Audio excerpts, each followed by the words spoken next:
Salut à tous, bienvenue à tous dans cette nouvelle émission The Best Time TV Show dans laquelle nous allons parler du Real Madrid en long et en large comme toujours. On commence à en avoir l'habitude. Avant de commencer, je jette rapidement un œil sur le nombre de nos abonnés. Nous sommes à présent au nombre de 319 et je vous remercie pour la confiance que vous nous accordez et pour les nouveaux, n'hésitez pas à vous abonner et partager le contenu. Allez, on va entrer dans le vif du sujet. Le Real Madrid a joué son match de Ligue des Champions contre l'Atalanta Bergame et il faut dire que ce déplacement en terre italienne n'était pas simple tant le match était serré. Le Real Madrid a laissé des plumes et résultat des courses, une victoire 3-2 pour le Real Madrid mais encore une nouvelle blessure. Alors qu'est-ce qui s'est réellement passé sur le terrain du stade Azzurri d'Italia?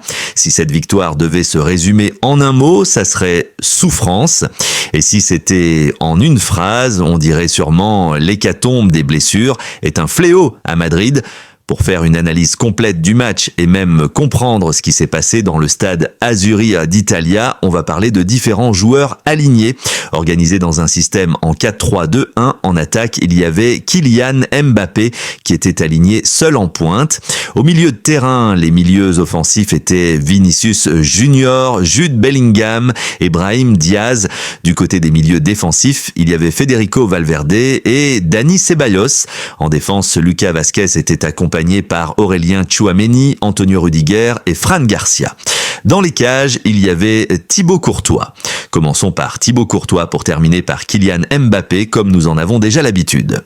Alors Thibaut Courtois a fait un bon match et il était le dernier rempart du Real Madrid devant les attaques adverses. Comme à son habitude dans ses grands rendez-vous, le portier madrilène a dû s'employer avec des arrêts pour sauver la Maison Blanche et c'était une réussite. Il cède en fin de première période sur penalty et en seconde, le Belge s'est interposé face à Lookman sur une frappe puissante puis Bellanova. Il cède à la 65e minute après une nouvelle frappe de Lookman. Thibaut Courtois a sauvé le Real Madrid jusqu'au bout avec ses arrêts importants qui ont écœuré les attaquants adverses et on ne peut que le féliciter en disant bravo. Lucas Vazquez, capitaine du soir, a vécu une soirée difficile encore une fois. Il avait un client devant lui et c'était Lookman qui a poussé l'Espagnol à vivre une soirée presque cauchemardesque dès le premier quart d'heure. Le capitaine madrilène a pris l'eau et son client Lookman, qui était sur son jardin, lui a fait passer une soirée dont il s'en rappellera sûrement. Il est éliminé sur le but de Lookman à la 65e minute. L'Espagnol est décidément le maillon faible de la Maison Blanche et les adversaires l'ont déjà compris, mais c'est son expérience qui lui a permis de limiter les dégâts malgré de grosses situations concédées. Offensivement, le latéral droit n'a jamais existé et le capitaine madrilène devra être prudent dans les prochains matchs pour éviter que le bateau de la Maison Blanche coule. Aurélien Tchouaméni a été solide en défense et c'était déjà mieux que les précédents matchs où les interventions défensives du Français ont sauvé la Maison Blanche devant les attaques adverses dès le premier quart d'heure avec un tacle salvateur. On a senti de la sérénité chez le vice-champion du monde français et même dans ses relances, il était à l'aise malgré le pressing haut des bergamasques qui n'ont pas laissé la défense madrilène respirer. Il concède un penalty en commettant une faute face à Kolasinac, cette bévue en fin de première période qui débouche à l'égalisation du club lombard. Il faut dire que le Français n'est pas un défenseur de métier, mais pour combien de temps va-t-il dépanner la Maison Blanche à ce poste? Telle est la question. Antonio Rudiger était le boss de la défense madrilène. Il avait la hargne de vaincre devant tous les attaquants du club lombard qui se sont heurtés à un os difficile à casser. Des frictions ont commencé rapidement avec De Ketteler à la 39e minute. Lancé par Jude Bellingham, l'international allemand se retrouve dans la surface de réparation adverse et ne peut pas reprendre un ballon de la tête. Il a compensé les erreurs de son équipe avec ses interventions rugueuses. Son match était solide et excellent comme d'habitude. Fran Garcia a fait un bon match, niveau que l'on souhaite pour un joueur du Real Madrid à ce poste. Si Ferland Mendy est souvent pointé du doigt pour ce dernier temps, Fran Garcia a eu aussi son lot des critiques, mais ce match de Ligue des Champions a permis à l'Espagnol de remplir sa mission défensive devant les assauts des bergamasques tels que ceux de Bellanova. Offensivement, il n'a rien apporté vu que sa tâche défensive n'était pas de tout repos. On espère que l'Espagnol gardera le même niveau dans d'autres matchs. Federico Valverde a été un peu partout lors de ce match. L'Uruguayenne était au four et au moulin en courant un peu partout pour compenser les erreurs de ses coéquipiers. Il faut dire que depuis son erreur à San Mamés contre l'Athletic Bilbao, l'Uruguayenne peine à rassurer avec une confiance sereine connue de la saison dernière, mais ça n'empêche pas qu'il soit toujours un élément important de la Maison Blanche au milieu de terrain. La dangerosité des Bergamasques lui a permis de s'atteler à ses tâches défensives pour éviter que le bateau madrilène ne flanche et il n'a pas apporté grand-chose offensivement. Dani Ceballos a rassuré tout le monde et son match était une occasion de savoir s'il voulait vraiment rester à Madrid en entrant dans les plans de son entraîneur, tant son nom a souvent été évoqué pour un transfert en dehors de la Maison Blanche. Il a fait un bon match et il a été le joueur par excellence à voir au Real Madrid pour le box-to-box tant attendu avec la malice qu'on demande à ce poste. L'Espagnol a aidé ses coéquipiers pour ressortir les ballons, ce qui a permis à la Maison Blanche d'imposer un pressing haut quand cela était possible et d'être réaliste devant la cage adverse. Il a proposé quelques ouvertures intéressantes pour lancer des contres assassins.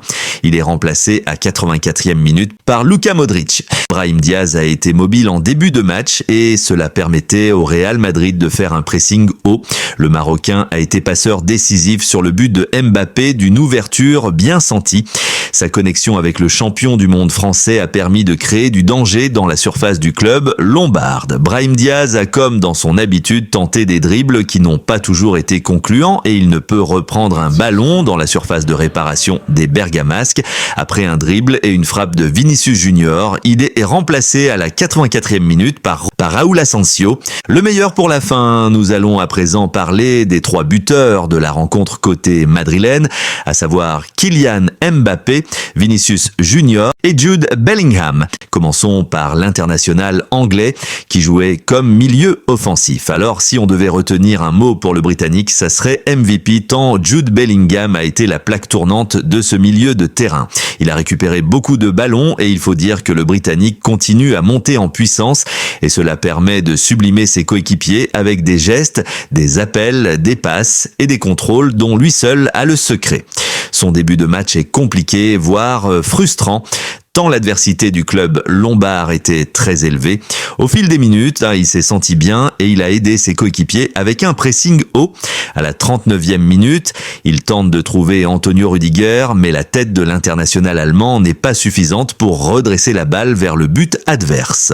À la 59e minute, le Britannique mystifie De Roon qui ne voit que du feu, puis fusille le gardien pour le 3e but de la Maison Blanche.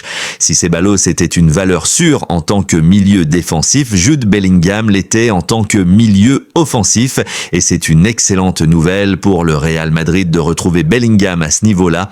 Il est remplacé à la 87e minute par Arda Güler. À présent, parlons de Vinicius Junior. Comment était son match? Eh bien, on dira que son match n'était pas simple. Il était très loin de ses standards habituels, comme lors du match de Ligue des Champions contre le Borussia Dortmund, vu que le Brésilien revenait de blessure. À la peine physiquement, l'international brésilien a manqué certains de ses dribbles qui passent habituellement, mais la bonne nouvelle est qu'il était impliqué dans le pressing haut de la Maison Blanche. C'est ce pressing qui lui permet à la 56e minute de marquer le 2e but du Real Madrid dans la rencontre avec une belle frappe parfaite du gauche. Il fait une longue passe qui devient décisive pour le but de l'Anglais à la 59e minute. Il met ensuite 2 défenseurs du club lombard dans le vent avec ses crochets dont lui seul a le secret et tente une frappe qui est déviée par le gardien mais dont la reprise de Brahim Diaz ne trouve pas le cadre. C'était un bon retour à la compétition pour Vinicius Junior et la Maison Blanche en avait besoin. Kylian Mbappé à présent, alors que s'est-il passé chez le capitaine des Bleus? Eh bien, beaucoup des choses. Le champion du monde français n'a joué que 30 minutes et il était très actif dans les appels sans ballon. Il est l'auteur de la première action du match, mais sa tentative est détournée par Carnesecchi. Le Bondinois est ensuite récompensé par son bon début de match dans le premier quart d'heure, plus précisément à la 10e minute avec un but, son 50e dans l'histoire de la compétition, suite à un bon contrôle du pied gauche et une frappe du pied droit. Après cette ouverture du score, on a senti l'international français très impliqué, mieux que les précédents matchs. Et quelques minutes plus tard, le champion du monde français est lancé par Valverde avec une longue passe, mais malheureusement, il bute sur Carnesecchi, le gardien du club lombard, qui fait de son mieux pour arrêter la frappe puissante du Bondinois. C'était l'occasion du break, mais manquée par l'international français. Ces 30 minutes nous ont fait rappeler le grand Mbappé du Paris Saint-Germain, comme quoi, avec du travail et un bon état d'esprit, il est possible de réussir à la Maison Blanche. Il sort sur blessure à la 30e minute, une de plus, me direz-vous, et il est remplacé par Rodrigo. Les remplaçants n'ont pas apporté beaucoup des choses dans le match. À noter juste que Rodrigo, qui revenait d'une blessure contractée le week-end dernier, n'a pas été très mobile, comme d'habitude, et il a manqué même une occasion à la 70e minute où il était accompagné de 2 coéquipiers dans la surface de réparation. Si certains pourront parler d'égoïsme, d'autres diront que vu la vitesse de l'action, il devait conclure, mais bien conclure. L'international brésilien a été transparent, sûrement encore gêné par sa blessure qui l'a privé de son voyage à Gérone. Si la voiture BMW est très connue dans le monde, le Real Madrid a brillé avec sa BMW composée de Bellingham, Mbappé et Vinicius. Reste maintenant à savoir si ce trio nous fera rêver. Eh bien, on leur souhaite bonne chance. On retient donc que le Real Madrid peut souffler tant ce match était crucial pour espérer encore se qualifier pour le prochain tour en Ligue des Champions, et la Maison Blanche a su répondre à ce grand rendez-vous comme à son habitude parce que cela fait partie de son ADN. Espérons que les prochains matchs seront toujours excellents pour permettre à la Maison Blanche d'aller plus loin dans les différentes compétitions dans lesquelles elle est engagée. Thibaut Courtois a donné des nouvelles de Kylian Mbappé en zone mixte après la rencontre en disant « Mbappé a senti le muscle se contracter, cela ne semble pas grave, nous pourrions le perdre ce week-end ». En conférence d'après-match, Carlo Ancelotti a donné des détails concernant le champion du monde français en disant ceci: il a une surcharge, une gêne au niveau des ischio-jambiers.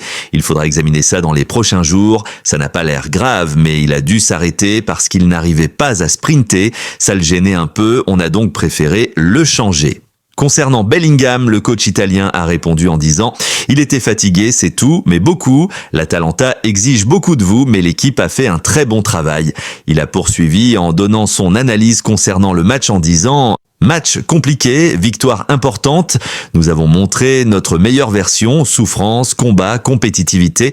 On a fait une belle entame de match et c'est un bon match des attaquants avec beaucoup de mobilité. Tout s'est bien passé.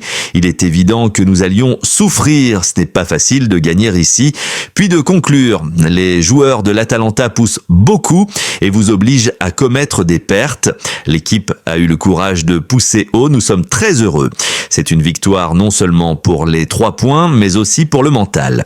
Kylian Mbappé devra donc passer des examens dans les prochaines heures pour évaluer l'état de sa blessure, mais les images du stade ont montré que Kylian Mbappé est sorti sans douleur apparente. De là à dire qu'il n'a rien ne serait pas correct. Il faudra donc attendre les résultats de l'équipe médicale de la Maison Blanche pour en savoir plus.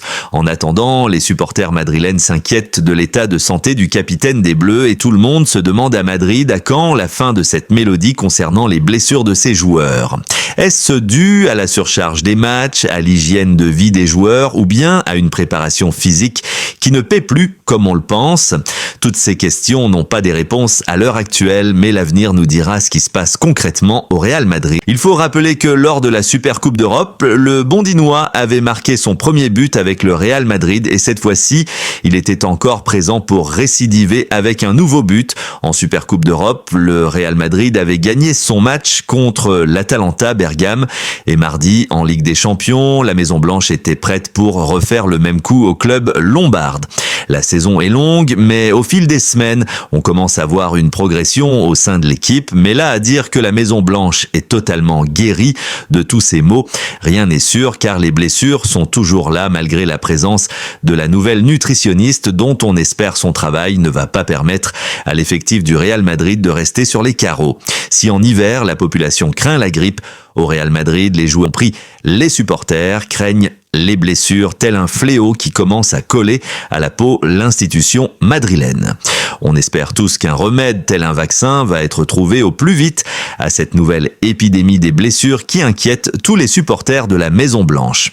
Allez, c'est tout pour aujourd'hui. On se retrouve une autre fois.